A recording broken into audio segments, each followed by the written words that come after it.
Siguro kasi umaasa pa rin itong si Sara Duterte na makakalusot siya sa Senado, na ma-acquit siya ng kanyang mga kaalyadong senador. Mukhang wala ng pag-asa to. Ngayon pa, ayan, si Bato ay maaaresto na, si Jinggoy Estrada ay susunod, at ang sinabi ni Ombudsman Boying Rimulya, naka-ready na, naka-standby na yung mga aaresto rin sa ilan pang senators, lahat yan ay mga DDS senators na sangkot nga sa flood control scandal or scam. Yun lang.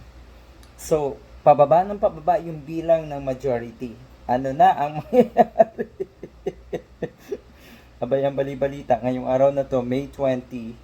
Oo, mukhang bago na matapos ang araw na ito ay mapapalitan na naman ang liderato ng Senado. Naku po, good luck. Balikan natin etong si Sara Duterte.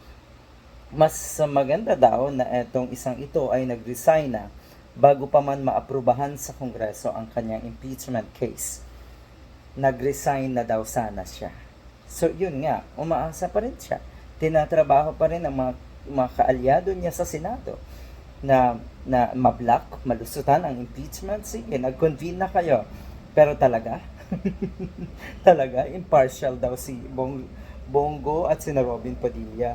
Malabo yan, chismis yan, kasinungalingan yan. Ayon kay dating Senator Pimentel, may iwasan daw sana yung impeachment kung etong si Sara ay nagbitiw na sa pwesto bago pa man eto maaprubahan nga ng Kongreso.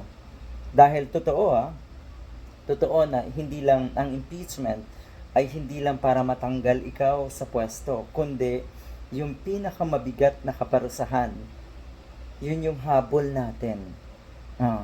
Ano daw sabi ng mga diehard? Na ito daw ay demolition job. Pilit daw nating sinisiraan at pinapatumba ang mga winawasak ang mga Duterte. Yan daw ang ginagawa ngayon ng ating gobyerno. Baka naman kasi kailangan talagang wasakin. Dahil sila mismo ang nagwawasak panggulo sa ating bansa.